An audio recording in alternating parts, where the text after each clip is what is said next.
Assalomu alaykum hurmatli Qirg'izistonliklar, Tojikistonliklar, O'zbekistonliklar. Chegaradagi holat uchun o'zgina gapirmoqchiman, fikrimni bildirmoqchiman. Men o'zim tojikman, O'zbekistondan.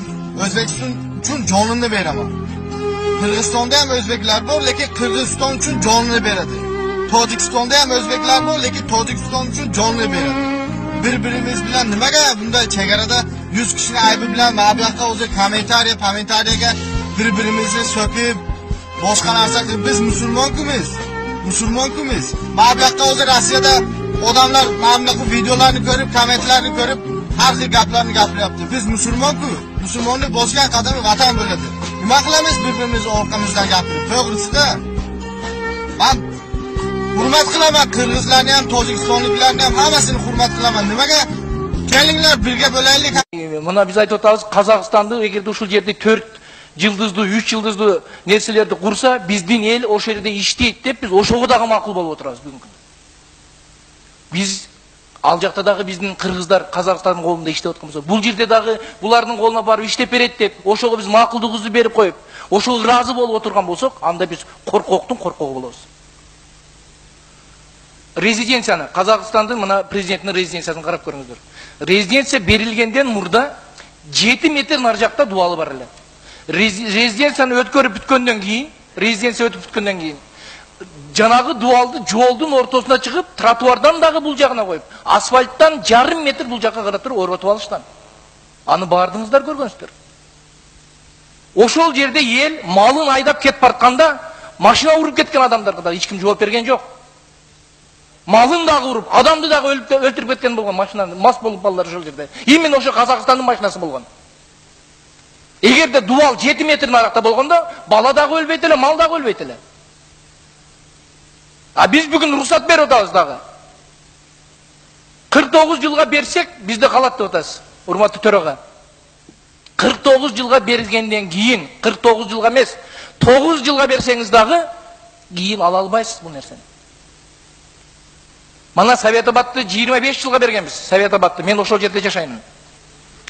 Ошол жерде Карабагыш деген кыргыздын айылы калып кетти. Советобадка курулган зданиялар Кыргызстанга, мурдагы ошо Кыргызстанда турганса 25 жылга берилгендигине, бүткөндүгүнө 20 жыл болду. Bir сотик эмес, 1 метр жерин бүгүнкү күндө ала албайбыз. Алганга күчүбүз жетпейт. Шахимарданды карап көрүңүз. Шахимардан кандай сонун жер. Мына туристический база кура турган жер. Шахимарданды бергенге канча жылга бергенин эч ким билбейт. Шахимардандын bir челегин азыр күндө ала албайбыз. А биз айтып атабыз 49 жылга берели, 49 жыл биздики болот. Эч качан биздики болбойт.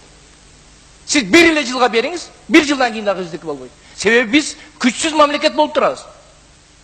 А бай мамлекет бизди бүгүнкү күндө командовать этип атат. Биз ага өзүбүз уруксат берип, башыбызды ийип отурабыз. Мына жөнөкөй эле мисал алып көрүңүз.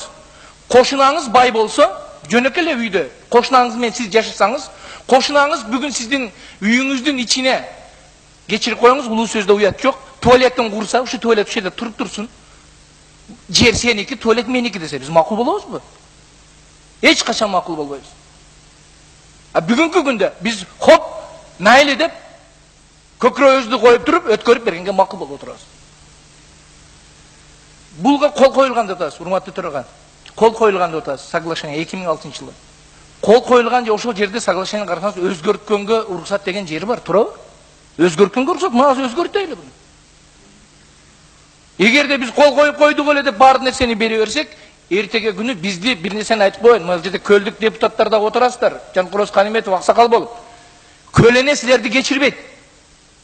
Көлөне кыргызды кечирбейт. Бүгүнкү күндө силер ушул нерсеге барып, ушул нерсеге макул боло турган болсоңуздар. Кыргызды айтпай эле коеюн. Көлөненин кусурунан өткөн кусур жок. Биз бүгүн буга макулдугубузду бербешибиз керек. Анан эртеге көрөм оппозиция. Урматтуу Москва шаарындагы мекендештер, врач-стоматолог Элдияр Жапаров стоматологиялык кызматтардын төмөнкүлөрүн сунуштайт. Брекет, имплант, протез, тиш салуу, тиш алуу жана башка бардык түрлөрүн сунуштайт. Жогорку сапатта эң мыкты жана ишенимдүү кызмат көрсөтөт. Биздин дарек метро Новослободская, улица Чаянова 18А, метродон 5 мүнөттүк жол. Байланыш телефондору +7 926 694 94 71. Эскертүү. брекет коюу арзандатуу менен 15.000 рубль. Канда биринчи ушул нерсени айтат. Мыналарды сатып беришти. Ак Жол партиясы мындай кылды. Ак Жол партиясына ишенген элеңер, Ак Жол партиясы көпчүлүк добуш менен алып койду деп туруп, булар жар салып чыгышат бүгүнкү күндө. Биз аларга возможность түзүп берип атабыз. Ошолор жар салып турганда көрөм, ошо жерде кимиңиздер барып турганыңарды. Рахат эртеге чыгат Өзбекстан.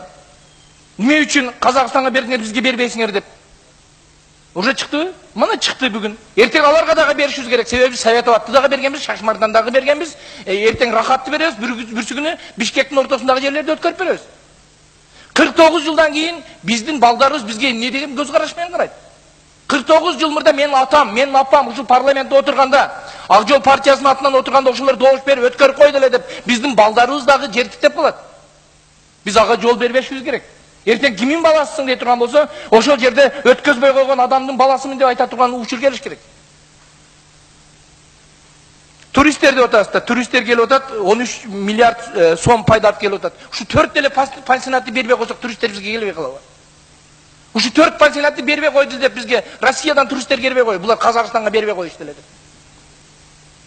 Ибрагим Качаназарович, сколько? Я 2 минуты попрошу, Султан Эльмир Султанович, я там суроолордон дагы мен отказ бергенмин. Эми карап көрүңүздөр. Мына Байконур, жана жакшы сөз айтып кетти. Байконурду Советтер Союзунда куйрулган, Казакстан алып калды. А бүгүн Казакстан командует этип атат ал жерде.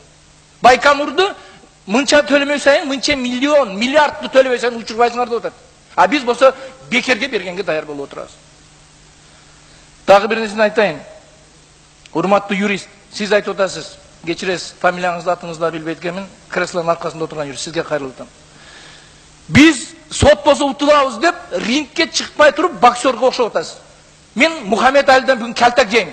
Бүгүн Мухаммед Али менин тушугумду жарат деп, чыкпай туруп бүгүн коркуп отурасыз. А сизге окшогон юристтер коркок болсо, эмне кереги бар анда сиз ал жерде иштешиңиздин? Сиз дагы айтып атасыз, үйрөтүп атасыз. Окуу кылачы мындан, окуп койбойсуңарбы деп. Эми бул жерде жалаң неграмотнялар отурат деп атасыз. Бул жерде элдин ишеничине аткарабыз деп келген адамдар отурат. А сиз буларга бүгүн үйрөтүп отурасыз. Окуу кыла буну, окумай сайын айтып бересиз. Окуп туруп саат 2-3-кө чейин окуп даярданып келип туруп, анан айтып отурасыз биз. Эч нерсени үйрөтпөшүңүз керек сиз мисалы. Сиз сот залында отурган жоксуз да, сиз бизди күнөөлөгдөй. Же следственный органда отурган жоксуз да. Ар кимиңиздер өзүңүздөрдүн ордуңуздарды билишиңиздер керек. Урматтуу коллегалар, дагы бир жолу кайрылайын. Мен 40 секунд убактым калды. Эң жаман көргөн Акаев, кыргыздын бардыгынын чекесине чыйкандай болуп чыккан Акаевдин тушунда сатылбаган, Акаевдин тушунда өтүлбөй өткөнгө уруксат бербегенде эмне үчүн бүгүнкү күндө өткөрүшүбүз керекпиз? Эмне үчүн биз жаман көрүшүбүз керек бүгүнкү күндө? Вот ушу нерсени колдоп бериңиздер. Бул нерсени токтотуш керек бүгүнкү күндө. Көңүл бурганыңыздарга рахмат. Бул шайлоодо эки гана партиянын ортосунда күрөш болот. Бири бийлик тараптагылар болот, бири эл тарапта болот. Эл тараптагы партия бул бүтүн Кыргызстан болот. А калган партиялардын баары аттарын эмне десе ошо десин, кандай көйнөк кийсе кийсин, баштарына кандай калпак кийсе кийсин, алардын ички дүйнөсү баягы сөлөкөт ошол бойдон кала берет.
Artık